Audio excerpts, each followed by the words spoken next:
Head into the newscast as we bring you up to speed with all the latest coming in on India and China, as the two countries will be holding diplomatic level talks today at 12:30 p.m. IST. This will be the second joint secretary level talks between the two sides. This will be the second set of talks, to be precise. The first was held on June 5th.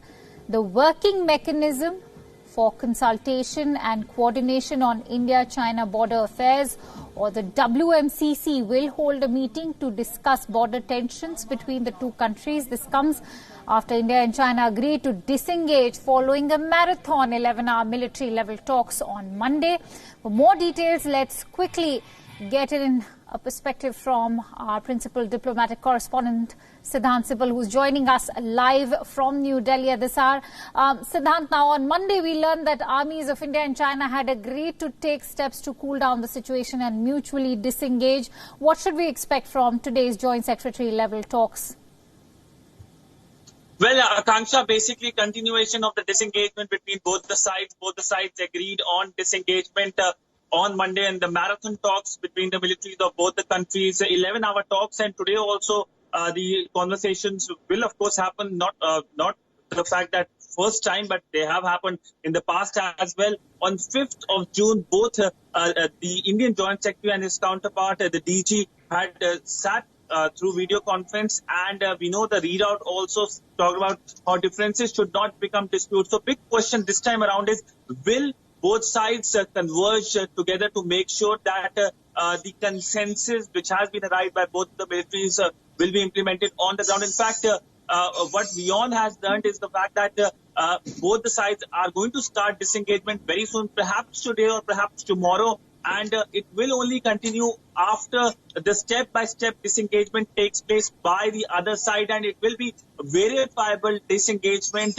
Only then both the sides will go forward. So situation remains, of course, precarious. It remains very delicate. The focus, of course, is to make sure that the entire face-off or the situation does not exacerbate. We know that both sides are now keen to make sure that there is a cooling down which happens. But of course, there is a lot of anti-China sentiment in India in the aftermath of the face-off in which 20 Indian soldiers died.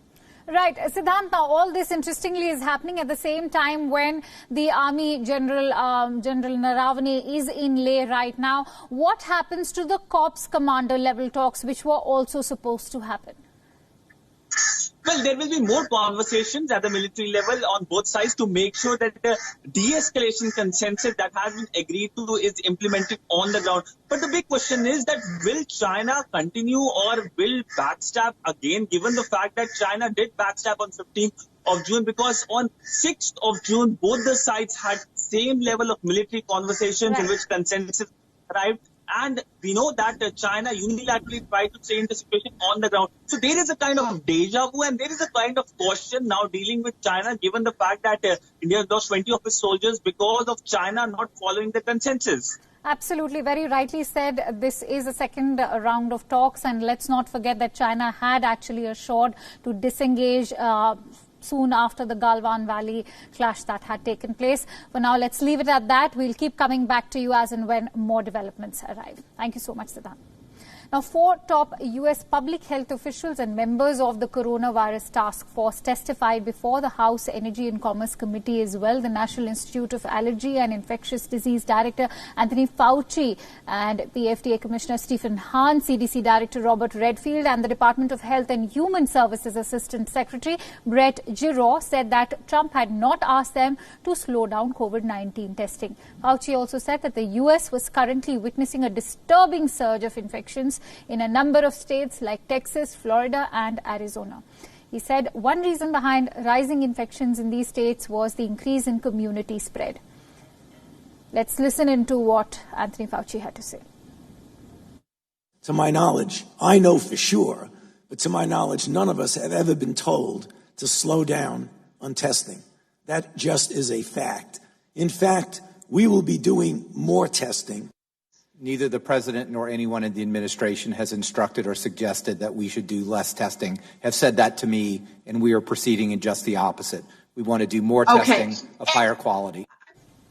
Now, during the campaign rally in Tulsa, Trump had said that testing was a double-edged sword. He also said that he had asked experts to slow down testing. Most attendees at the rally did not wear masks or followed social distancing guidelines. Experts have raised concerns that the reopening of the U.S. economy could lead to a fresh wave of infections. A number of U.S. states, including Texas and Arizona, have relaxed social distancing rules. Even though COVID-19 cases continue to rise, hospital beds are rapidly filling.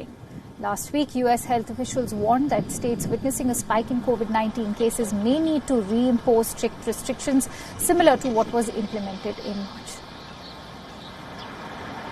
Right now, the next couple of weeks are going to be critical in our ability to address those surgings that we're seeing in Florida, in Texas, in Arizona, and in other states. They're not the only ones that are having a difficulty. Bottom line, Mr. Chairman, it's a mixed bag. Some good and some now we have a problem with. There are more than 2 million COVID-19 cases in the U.S. More than 122,000 people have lost their lives.